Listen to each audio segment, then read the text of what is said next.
On a parlé en long et en large des risques et des possibles bienfaits associés à l'alcool, mais si je veux aller au bout de ma réflexion, il me reste un aspect que je dois aller vérifier. Est-ce qu'on devrait repenser ou même changer notre façon d'en consommer?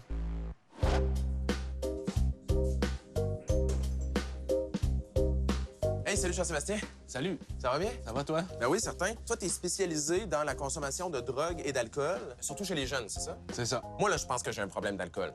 Mon problème, c'est que je bois pas assez. En fait, j'ai lu qu'on peut boire 15 consommations par semaine. Moi, ça ressemble à 15 par année. Donc, je me fais constamment gosser dans les parties pour boire plus. Donc, qu'est-ce que je fais, là? Est-ce que je cède ou est-ce que je résiste? Pour résister. Ah oui? Oui, mais c'est vrai que la pression est forte. Oh yes. Dans les contextes sociaux au Québec, quand on consomme pas, il faut avoir une bonne raison, assumer, se justifier, s'expliquer. On est soit cassé de party ou enceinte ou on prend des médicaments. Il faut se justifier. Là, je vais te parler un peu plus des jeunes parce que c'est un peu eux qui sont un peu plus vulnérables face à l'alcool. Est-ce que je me trompe? Non, effectivement, ils sont plus vulnérables en termes de santé physique, aussi d'habiletés comportementales qu'ils n'ont pas développées, puis l'alcool peut venir freiner ça. Puis même au niveau du développement du cerveau, c'est montré clairement que surconsommer en bas âge, ça peut freiner le développement du lobe frontal et causer des problèmes irréversibles au cerveau. Les jeunes, on s'entend-tu que de leur dire voici combien tu dois boire ou pas boire, ça doit pas avoir un gros impact sur ce qu'ils font? C'est bien d'avoir des messages de santé publique comme ça, mais en même temps, c'est vrai que c'est très bas. Moi, j'ai déjà dit à Éduc-Alcool, il faudrait des normes de consommation modérée aussi pour relativiser ça, parce que ces normes-là sont assez basses. Il y en a qui trouvent que c'est beaucoup, des adultes des fois, mais pour les jeunes universitaires, c'est assez ridiculisé, en fait. On banalise beaucoup la consommation d'alcool dans la société, même dans les médias, à la télévision. Tu sais, c'est juste normal de voir des gens boire. Puis même quand on les voit boire un peu trop, c'est drôle, c'est le fun. Effectivement, dans notre société, dans les médias, c'est rare qu'on va voir des histoires d'horreur en lien avec l'alcool. Hein? On le voit avec les drogues, mais l'alcool, c'est rare, puis ça crée une distorsion même dans l'opinion publique parce que pourtant, l'alcool crée beaucoup de dommages. Je lisais une de tes entrevues, puis tu disais que la principale drogue du viol reste l'alcool. Quand tu disais ça, là, tu fais référence à la consommation volontaire d'alcool. Volontaire ou encouragé, mais oui, pas à l'insu de la personne. Quand on regarde les statistiques officielles chez l'agresseur ou la personne victime d'agression sexuelle, c'est l'alcool qu'on retrouve le plus parce qu'effectivement, ça augmente la prise de risque. On peut se mettre dans des situations à risque, des choses comme ça, qui sont pas nécessairement toujours planifiées, mais qui, des fois, peuvent se développer vers une agression. À partir de quel moment on considère qu'une consommation d'alcool est problématique? Bien, le terme problématique est peut-être problématique, c'est-à-dire qu'il est vague.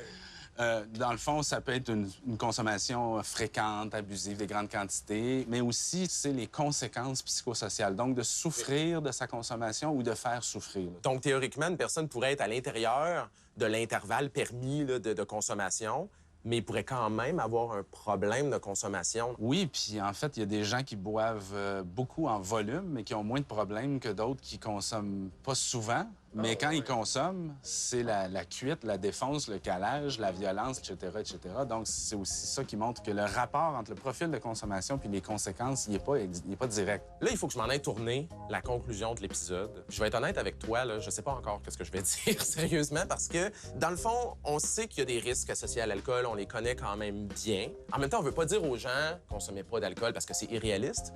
Puis les messages au niveau de la modération, je sais pas si ça passe bien. Fait que finalement, il reste quoi? Les messages au niveau de la modération, je pense qu'ils sont importants à faire, mais il ne faut pas arrêter là. Il faut dire aussi aux gens, voici ce que vous pouvez faire quand vous consommez pour réduire les risques de conséquences négatives, la réduction des méfaits ou des dommages.